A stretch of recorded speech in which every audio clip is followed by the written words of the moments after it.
as always. I hope it gets better for you. So, welcome to another Friday Night Live Q&A where we help you with your aquarium keeping questions. And if I don't know the answer to it, there's lots of awesome people in here that join us for these Friday Night Live Q&As and they can help you.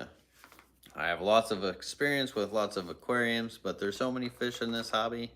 Can't keep them all, and so many ways to keep them. And that's what we're here to discuss and here to talk about whatever you guys may have questions on. And yeah, to just kind of update you guys as well as far as what's been going on within the fish room, content and stuff like that. As far as content, you may see some shorts coming out of me, but it's hard to do any long form right now because I am just like heads down trying to get this plumbing system done. And that is just the main focus. It's so hard for me to focus on other stuff while I have such a monumental and huge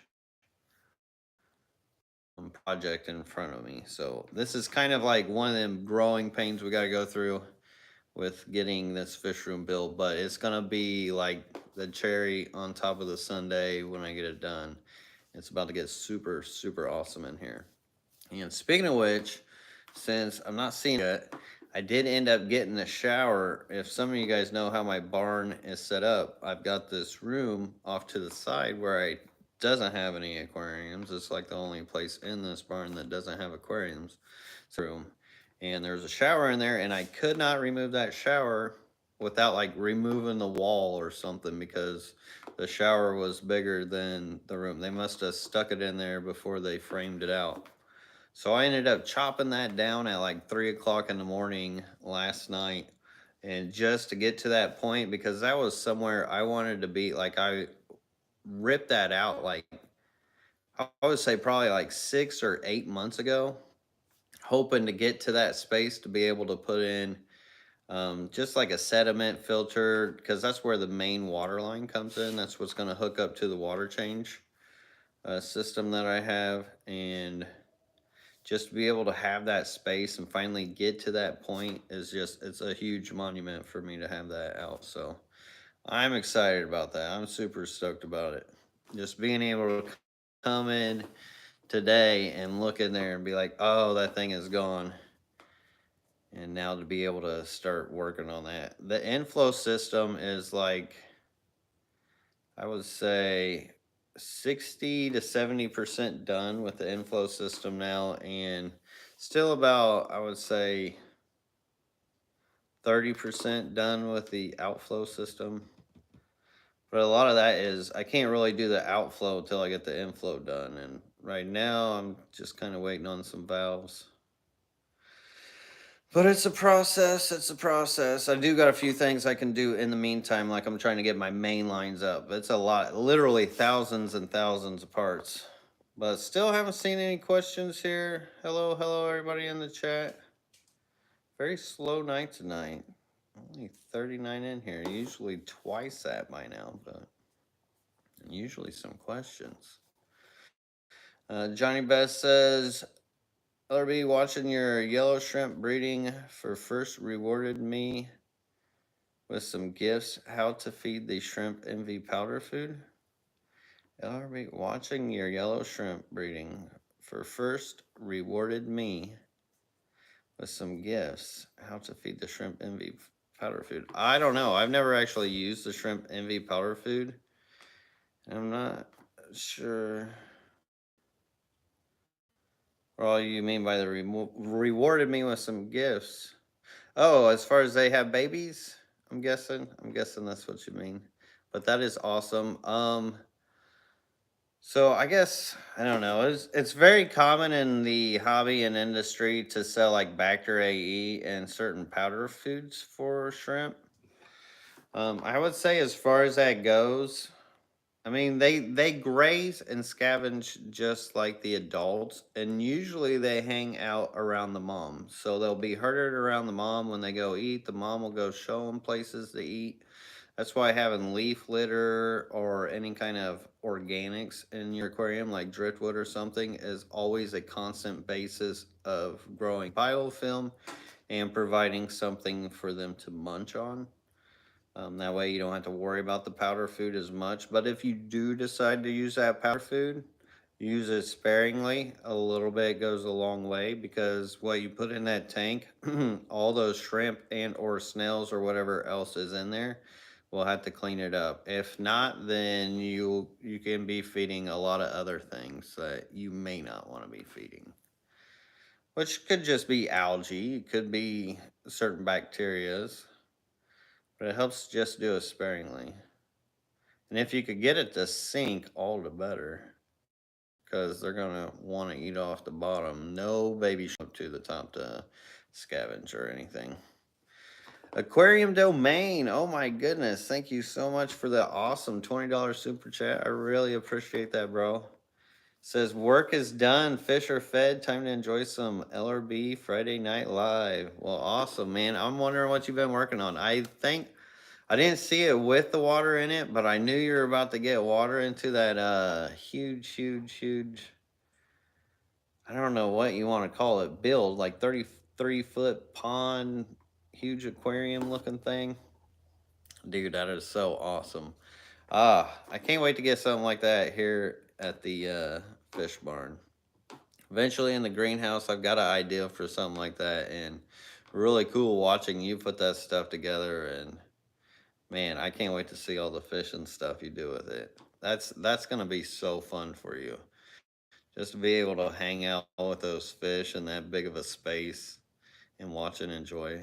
That's amazing. So congrats to you for putting all that work and building that kind of stuff and showing us how to do it as well. And thank you for the support. Michael Hagan, ropefish, any activity for breeding? So, you know what? It's really hard to tell in that aquarium. I put a fourth in there, so I had three for a long time. Finally got a fourth in there, buddied up. It almost seems like they're both paired out, but I haven't seen any like eggs and haven't really been able to spend enough time to like see if they're actually. I don't know. I've seen a couple times where I was like, maybe they are, maybe they are. Like it kind of looked like it, but it's so hard to tell because I don't know. They're real personable. They're always friendly to each other and always wrapping around each other. But I love to watch. Like a lot of things in this fish room, when I like do the plumbing projects, stuff like that, like breeding projects and things like that, get pushed on the back burner. Granted, this fish room just creates babies just naturally the way it's set up. So luckily that's pretty nice in that fashion. But I haven't like directively tried to breed them as I would like to. Eventually I want to set up their aquarium to leave there. It's got environment. Which right now they're just kind of in a tester with the rock piles because rock piles have been my huge tester and for like certain fish and because I don't know. It's crazy how many fish can breed out of a rock pile as well as shrimp and how well they do. Even though some of them you gotta watch out, like rainbow fish, they're almost not the brightest for a rock pile because they can get stuck in them. That's probably about the only one I would recommend not to put in a rock pile. But I gotta get my cichlids all organized in here. So I need to make a video of all that soon. Like I'm so ready to just make content for you guys that is like directly directed towards you guys and not so much of like, oh, look at what I'm building. Look at what I'm building. It's just the fact that that content is coming out is because that's all I can obtain right now without like focusing because I don't want to make that video of like say a certain idea. I'm not going to say which ones and I do it half-assed, I'm not going to be as happy with myself later down the road for it. Like, as I'm showing you guys stuff, that's a little different because I'm showing it to you as I can, when I can, where I can.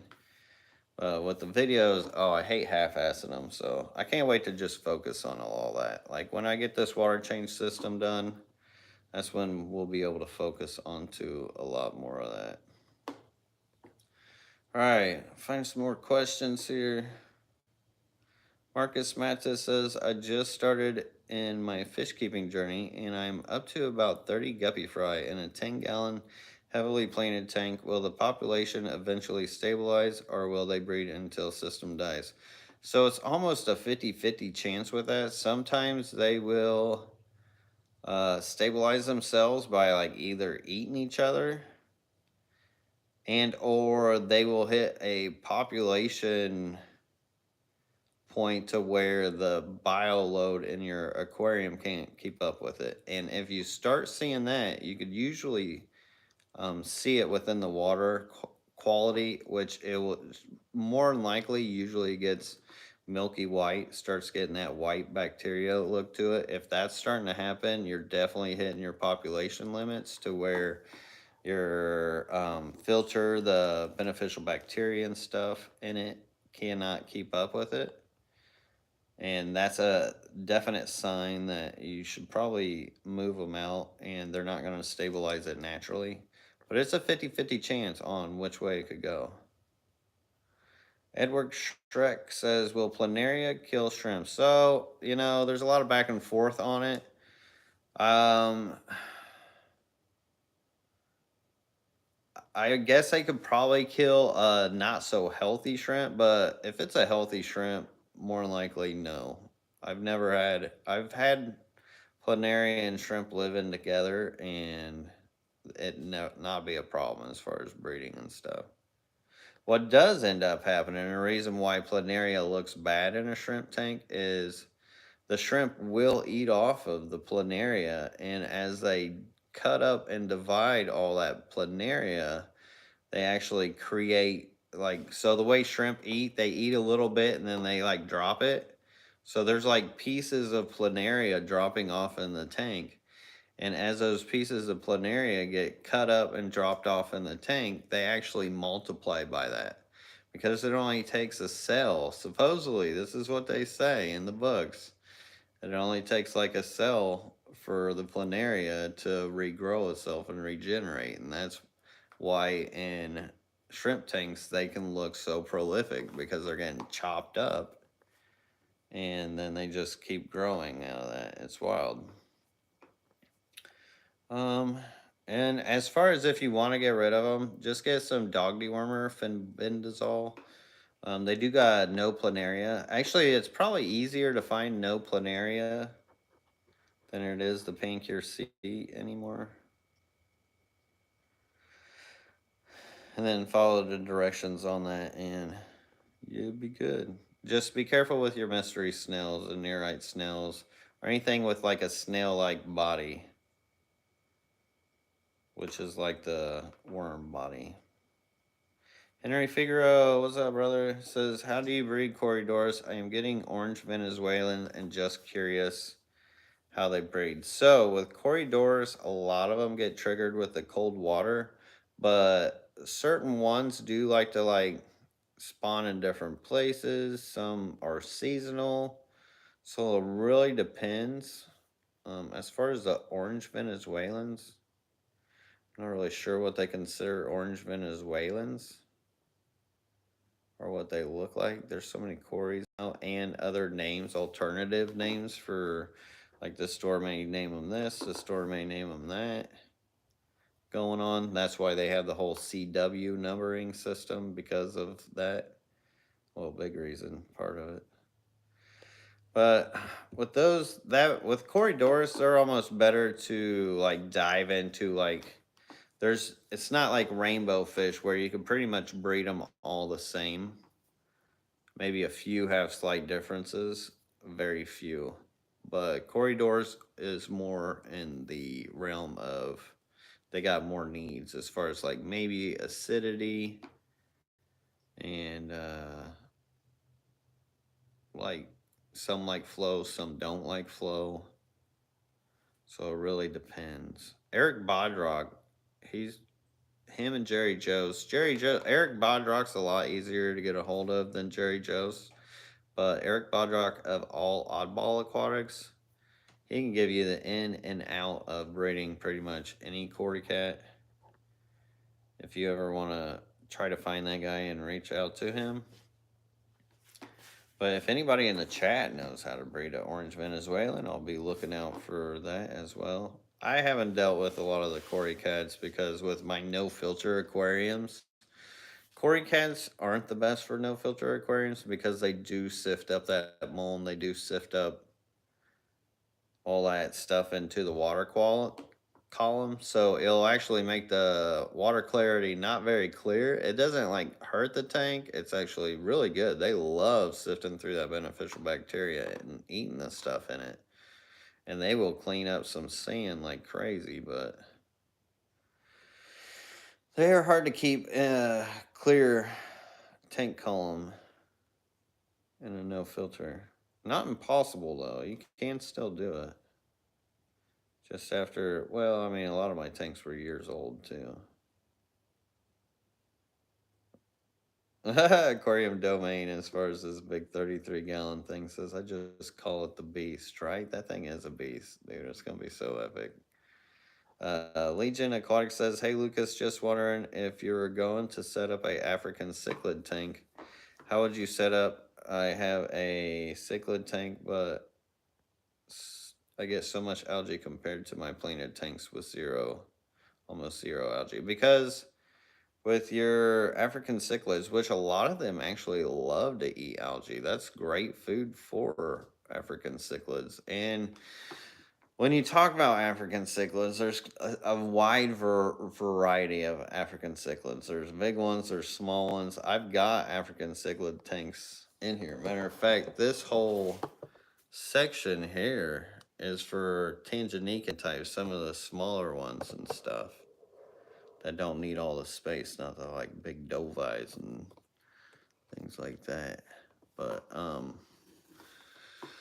yeah, as far as the setup, they can be in planted aquariums. They produce more ammonia and more waste, so they need more plants to soak that up. And if the plants aren't there, algae, Mother Nature's great equalizer, starts showing up and taking care of what the plants aren't taking care of. So you're actually be lucky you got that algae, but it is telling you that you have too many nutrients in the water.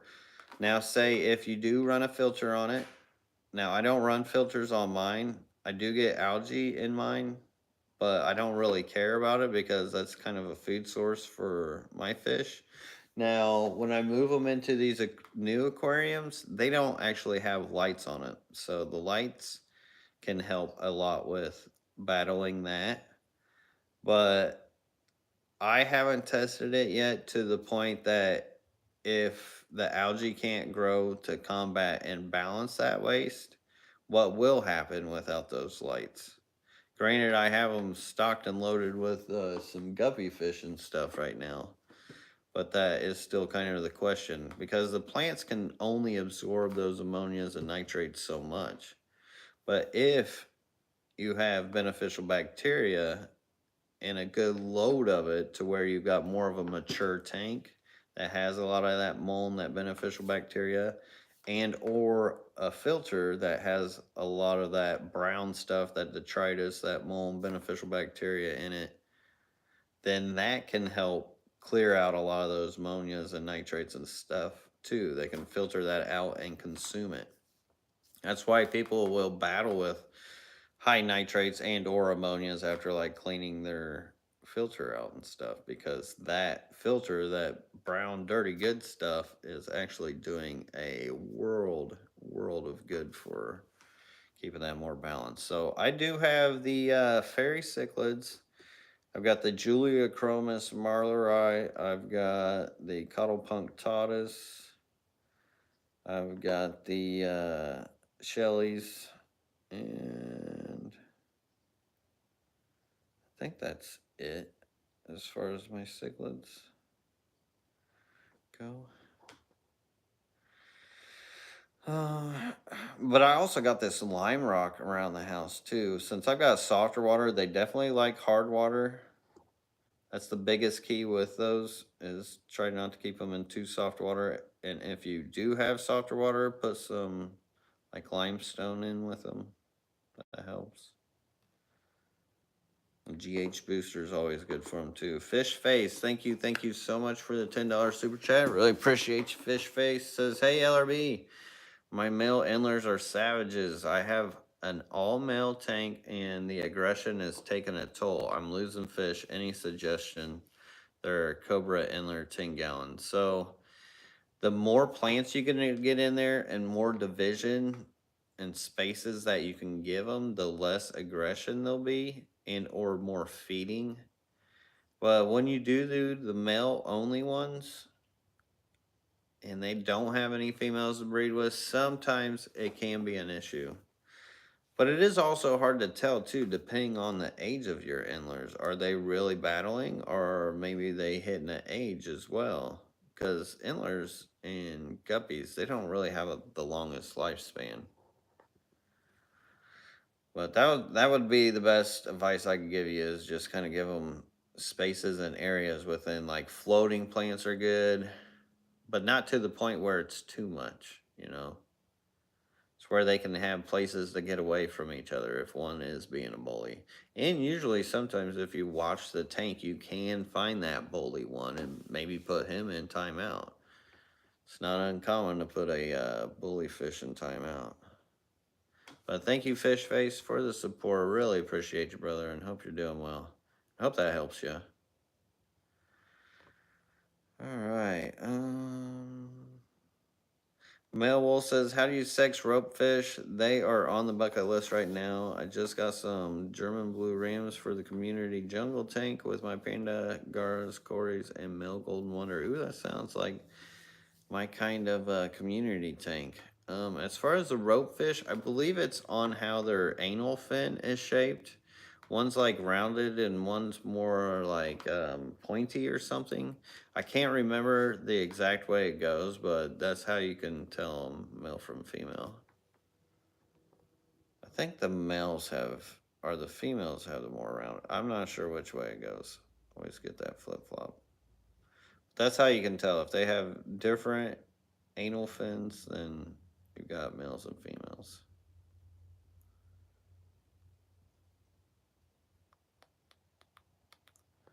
I have like Tanganique and cichlids that don't eat the algae. Yeah, me too, brother. Me too. I don't know. I think they may snack on it some. As far as not like, it's like, when you're sitting at the dinner table, I don't know. Some people like meat better than vegetables, and they're gonna eat the meat before they eat the vegetables. And if they know the meat's coming, they're gonna wait for it. But if you're gone for a couple days, I bet you they will eat the algae.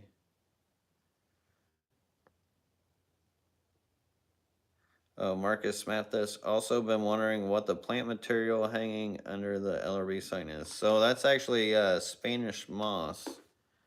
That's from the yard. We've got it all over our trees. We got those oak trees with all the Spanish moss. It's awesome. I've got a bunch of cool sticks and stuff with like all the lichens and a bunch of like air plants and stuff like that. I thought about, like, I don't know, doing a website and selling some of it. Because as far as like terrariums and just design setups, or shoot, even like weddings, like people like to set that kind of stuff up.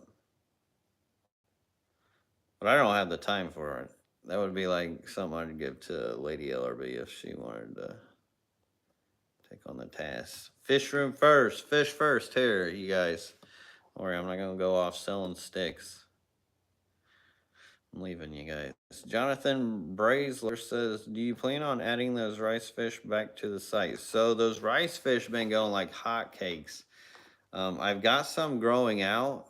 Like, email me if you don't mind smaller ones. But I'm just kind of waiting for them to get bigger size on them. That's how you know if somebody's really breeding fish too. Is like, does their fish room have a bunch of different sizes of fish? Or do they all have like, oh, the adult tanks in them? And or do they just keep, oh, I had these and now they're available. Oh, I had these now they're available. Which is different with like shrimp and stuff because they keep going, guppies and endlers, but like certain fish, they take time. They definitely take time. And You know, rice fish is one of the more prolific ones. Let's see. Oh, weird.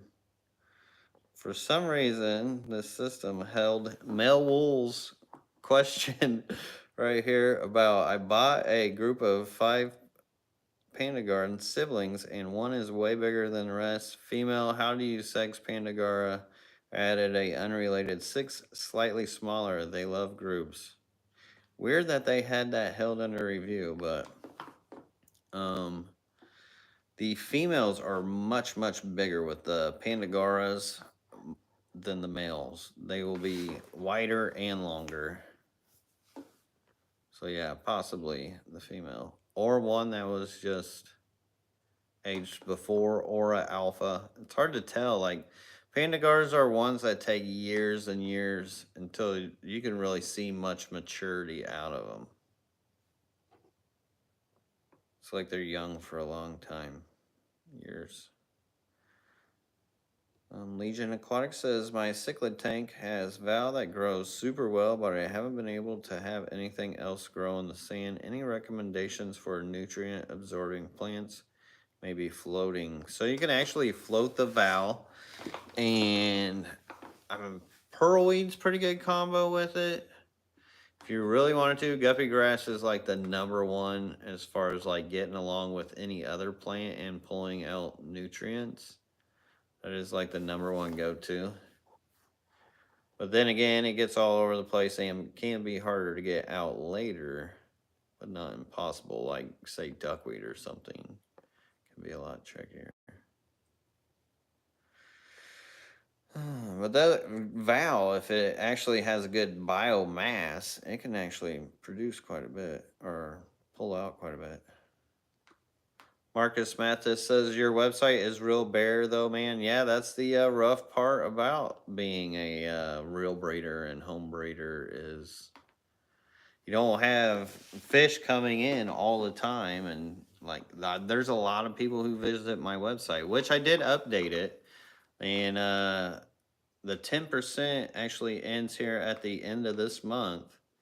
And then I'll probably be adding some fish. I don't know if I'm gonna be. I don't think I'm gonna be putting the 10% back on because these fish will go super fast when I do add them. Anytime I do add fish, like I'm constantly putting stuff on there. It's just it gets eaten up fast, and it's hard to keep up. Hence why I've got so many aquariums and why it's been a big push.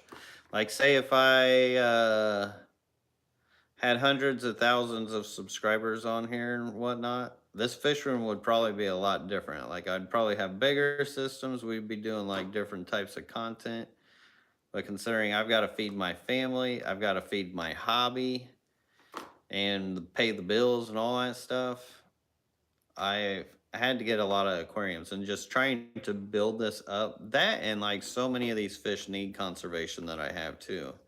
And there's a huge demand, especially on, I think, social media here that with these special fish, harder to get fish that aren't normally offered at your big box stores and stuff, and creating that availability here in the hobby is an amazing thing to do for just not only conservation, but also for people to enjoy and to send them down in those rabbit holes of connecting with Mother Nature, which in a nutshell goes miles and miles within society. So it's all good things. But yeah, I need lots of tanks for lots of breeding. That's how you can tell if somebody's really breeding stuff out. Because I mean, each species you're looking at like 3 tanks a piece, at least. You're gonna do it right. And if they only doing like 2 tanks, then you're probably just getting brothers and sisters off their cousins, mothers, uncles, granddad. And I like to keep different groups. So like I have a group of one fish. I have 2 groups of them. I have a group A, group B, mix them up, keep the gene pools deep, do it ethically, you know. Michelle Crisco, thank you so much for the $10 super chat, Michelle. Thank you. Says, hi, Lucas and Sarah. My order came today, looking amazing.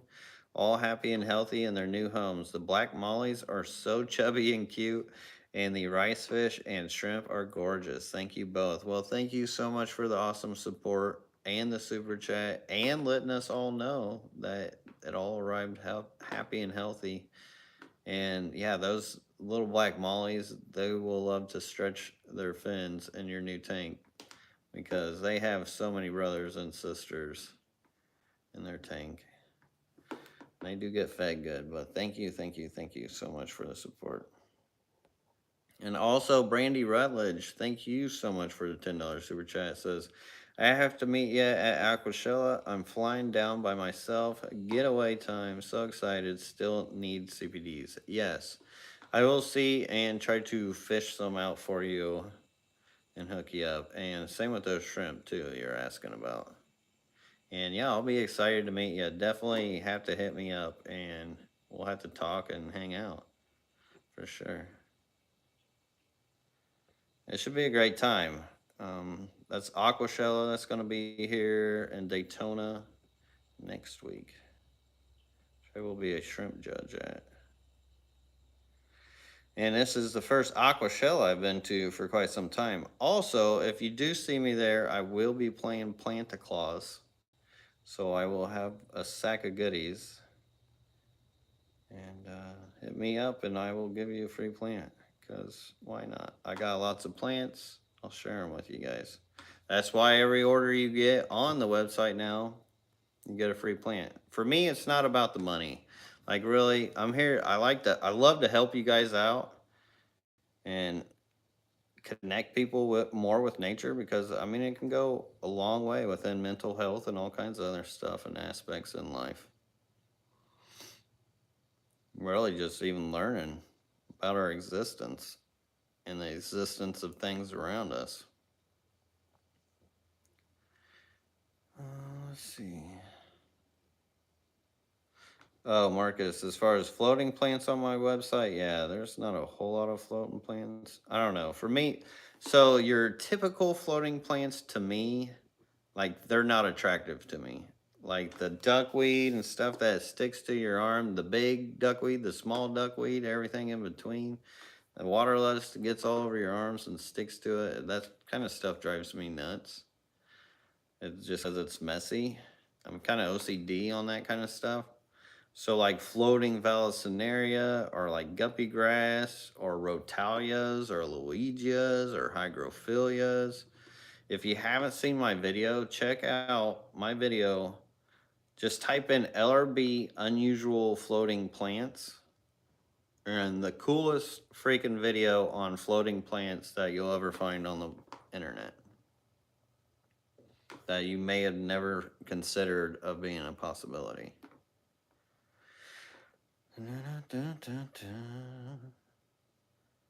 But right now, yeah, I'm still in organization phase as far as the website. When I do get this fish room water change done and the website, as far as like the plants and stuff, it's going to be crazy how much I will be getting going here. Because I have been collecting as the years gone by. I've been like throwing a little bit of a fish fund to bring this fish or this species in, which a lot of them you guys have seen. Some of them I haven't shown just because I don't know. I don't always have time to be like, oh, I got this fish, or like half the time you guys don't even freaking care, so I don't bother. So you guys will see more of those and like everything I got later down the road when it does more get compiled.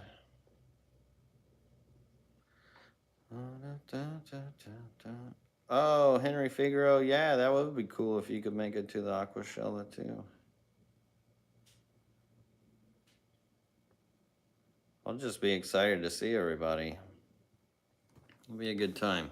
Stephen Smith says, what would you consider to be the best fish tank heater brand? The best fish tank heater brand? You know, actually, when I did use heaters, I used these Odessia heaters that I would get off of eBay. And they were super cheap, super cheap. Like you get a I don't know what they are now. This was years ago. Now I don't really use them because I live in Florida. But I would beat the heck out of those freaking heaters and You can get like a 500-watt heater for like $50 or something, which is like a stupid deal. And yeah, Odessia. You can find them on eBay. And man, I would keep them outside. I would do all kinds of stuff with them. They always did me well. For the price point, I mean, and if you do have, let me put it this way, if you do got a big water volume, like 125 gallons or more, it could be good to put one heater on one end of your aquarium and one heater on the other end of your aquarium, because then you get cold spots and hot spots and stuff like that. Plus, if one of yours does fail, then the one on the other side will hopefully keep a space warm enough for your fish that it doesn't matter, and it will signal to you that, hey, my fish are over at this spot and near the heater. Maybe something's wrong with my other heater. So kind of a way to back yourself up.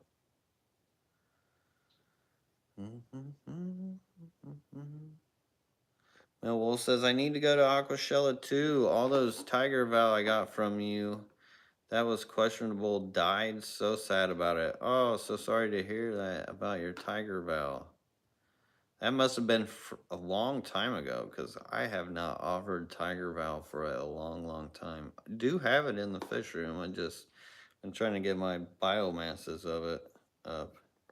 It's kind of slower growing to begin with for it to take foot, but when Val scenario does take foot, it will get going. It's just getting those biomasses up. And hard telling to tell about your water or why Val did not do well in your water.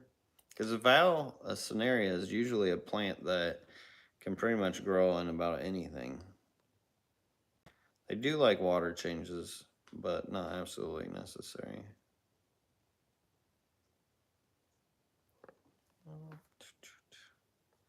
Legion of Clark says, and then mix them back after a couple generations because better genetics.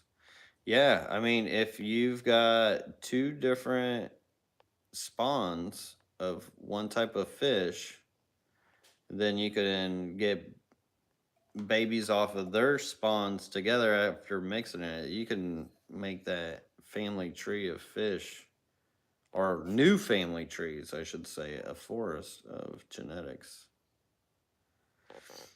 A lot of breeders don't think about that one, because I mean, what they're getting from, that's why if I'm trying to get fish to breed, I want to try to get some from this space and some from space A, some from space B. And that way you know that you have mixed genetics when you're breeding. Very important in my opinion. Way under talked about and overlooked. Mel Wool says, I was so excited to get that Val too because I look up to you so much. Love what you do for the hobby. Well, hit us up. I'll hook you up with some more. I want you to get what you were looking for. And you've been an awesome supporter for so long. And I do have some I'm hanging on to. Maybe figure it out. Send me your parameters and stuff, and we can go from there. And your water source, like how much chlorination. Do you got a city water, salinity to it? Are you near the coast? Because maybe there's some kind of salts coming in. Ooh, mosquito. It's like buzzing in my ear and trying to bite my face. Oh, he's gone. He is not going to get me. One reason why I don't feed a bunch of mosquito larvae in here. But yeah, let us know, Mel. We'll take care of you.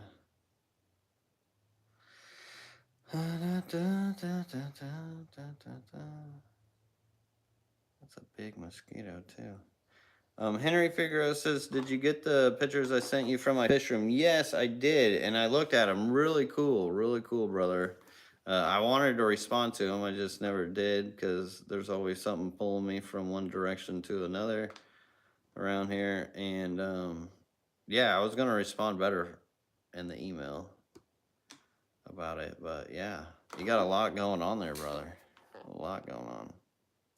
Mel Wool says, I like the co-op heaters for a lot of reasons. I've never tried those. I've tried a few. I think I got a Fluval one. And I've had some other ones. But no, Desi always treated me well. Well, this mosquito's going to bug me. I hate mosquito bites. I know he's around here. Robert Johnston says, good options for adding greens to Bosemani diet. I currently have kelp-based pellets, but looking for other fresh options outside of skinned peas. So you can actually feed them. You can get like that dried up kelp that they would eat that up. That would be a good option. Probably one of the best options. Oh, you guys are going to have to watch me just be weird about this mosquito. He's like going straight for my ear hole. About to box myself in my ear. All right, let's see here. Scroll.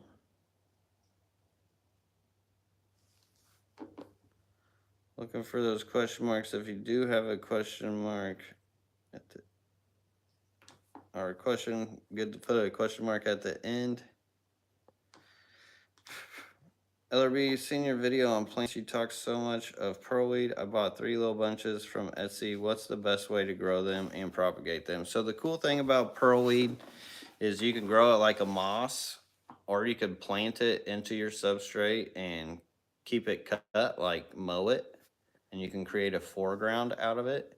And or you could plant just a little bit of it, and instead of cutting it, you can let it bush out and grow, which it'll grow all the way to like usually a mid-ground level, and then it'll release itself from the substrate, and then it'll start floating itself. And then you could also grow it floating. So there's so many ways to keep that pearlweed. It's really, really versatile. I absolutely love pearlweed. I've got a few videos on them. Oh yes, there he is. Hold on, just give me a second, guys.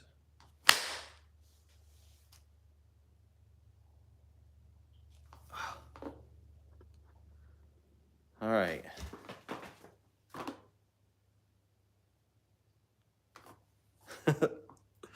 Oh, this is going to be annoying with this mosquito. Stephen Smith says, my temperature in my guppy tank is 78 degrees. I have producing a lot of females than males. When increasing the temperatures, create more males. I think if you decrease the temperature, it will create more males. I don't mean bugs. See, bugs don't really bother me, especially if they're in my fish tanks for my fish. But no, the ones that bite, I do not like. The worst ones are fire ants. We got fire ants down here, and they are stupid. My body does not like them. I think I'm allergic to them. Chris Resecker says, once you get the fish barn up and running, will you invite Corey and Jimmy over to film and make a part 2 Mr. Placo rap? I mean, I'm down for it. I mean, I did talk to Jimmy a little bit a while back. Can't promise you guys nothing, but that would be pretty cool. Or do that Chasing Dwarf Neon Rainbow song. All right, I am at the bottom of the chat. If you guys are still here and got questions, that's where I'm at. And if not, I may end this sooner than later because the mosquito's going down. He is on my bucket list. YFI, thank you so much for gifting those memberships. That is really awesome of you and your awesome support. Much appreciated. And I hope you're doing well. Thank you. All right, let's see. Anything else before I hop off here? I don't think there is. So, like I said, I'm going to be doing this plumbing project for a while.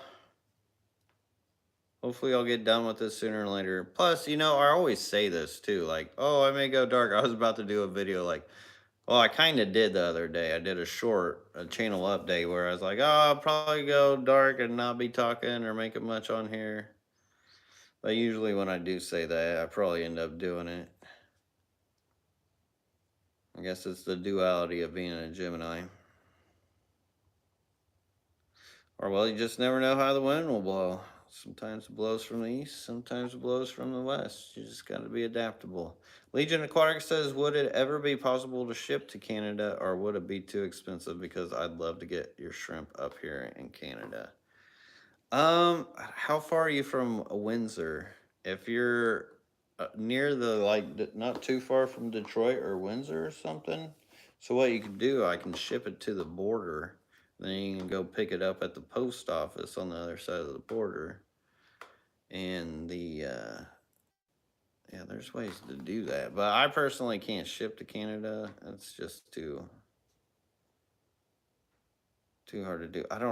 I really don't even know the ins and outs of that anymore. I remember it like looking into it a long time ago, and I know a lot of people have been wanting to do it, and it's just too much of a pain. Chad Karina, yeah, did I say that right? It says, do you like doing this? I love doing this. I mean, this is why I do this. I want to be doing this if I didn't like doing this. This is what I love to do. I could be doing so much more to like make money. Like, this is not for money for me. This is like a hobby. I've been in so many hobbies in my life, and you usually hit like a end point where like, all right, been there, done that, kind of went through the gauntlets of it. But this hobby is so versatile, so many ways to keep these aquariums, and like having as many hundreds as have had and still haven't got bored with it. That and just the connection and nature with it. There's just, I don't know, so much enjoyment to it. And then you guys as the community, you know, many of you guys, absolutely love you guys. Like, I've had a lot of people turn their backs on me that don't watch anymore, but there is a lot and a nice core group of you guys that have stuck with me through even these tough times that, that is very, very, very, very much appreciated. And I do see you guys. And I couldn't imagine being anywhere else as far as what I do. Which this is not what I ever thought I would end up doing growing up or anything like that. I actually wanted to be an architect or a stockbroker and or an artist. And this actually works in pretty well to like the architecture part, like building and constructing. And really, this is a form of art. Keeping aquariums and creating ecosystems is a form of art. A lot of what we do is a form of art, even throughout our day. That's where a lot of gung fu come from too. I think I got that mosquito. I either got him or he got me. I don't hear him buzzing around. Adam Lash says, what's the coldest you have ever seen Neo shrimp survive? So I have seen them underneath ice. Now, so what happens is if you keep them in the extreme cold, is not all of them will live, but a good chunk can live, and they'll be super hardy. And the next ones that they breed, they'll be more hardy, and they can kind of breed out that tolerance to them. That's the cool thing about shrimp is you can see down genetic lines and heredities and like how things get passed down, how they can toughen up, stuff like that. That's why I often joke you can hit my shrimp with a hammer and they will still survive because they don't get babied. They get variable temperatures within their environment. So they are strong. They are healthy. They're not just like, oh, you get me out of a degree and I'm dead. But I've seen them under ice. They will crawl very slowly. Their metabolism slows down to like next to nothing. They will kind of hibernate out. But if the ice gets too thick, they'll be goners. Like, because the oxygen and everything else. Even though, if you think about it, so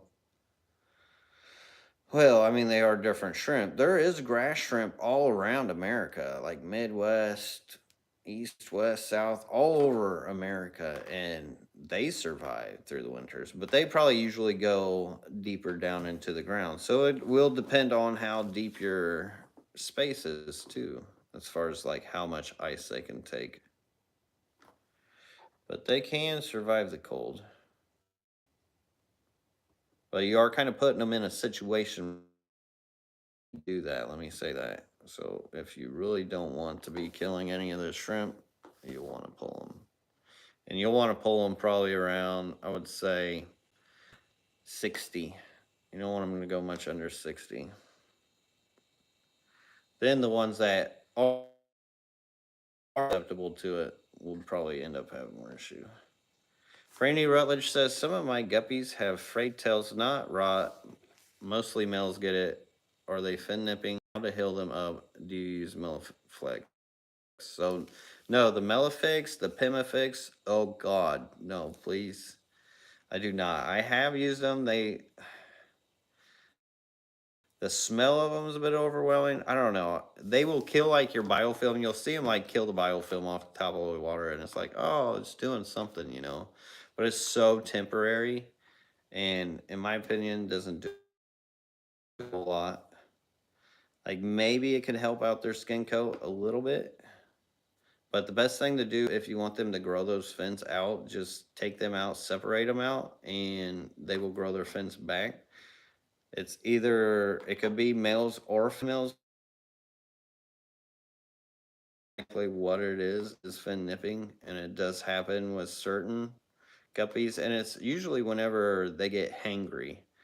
They get to a certain hunger point, and if they don't have things to pick and peck on besides each other, then that's what they will do. So you can either feed them more frequently, less and more frequently, so less food, but a couple times a day, and or put in like guppy grass or something like that in their tank, so they've always got something to kind of pick and prod at. That will help. In the Midwest, I used to heat my tanks, just the bottom tank, so the heat would rise, and that would work. And I would use a radiator heater for the space. But here in Florida, I don't have to worry about it so much. As far as the 7071, just keep an eye on it for those guppies because that is kind of the cooler range for them. And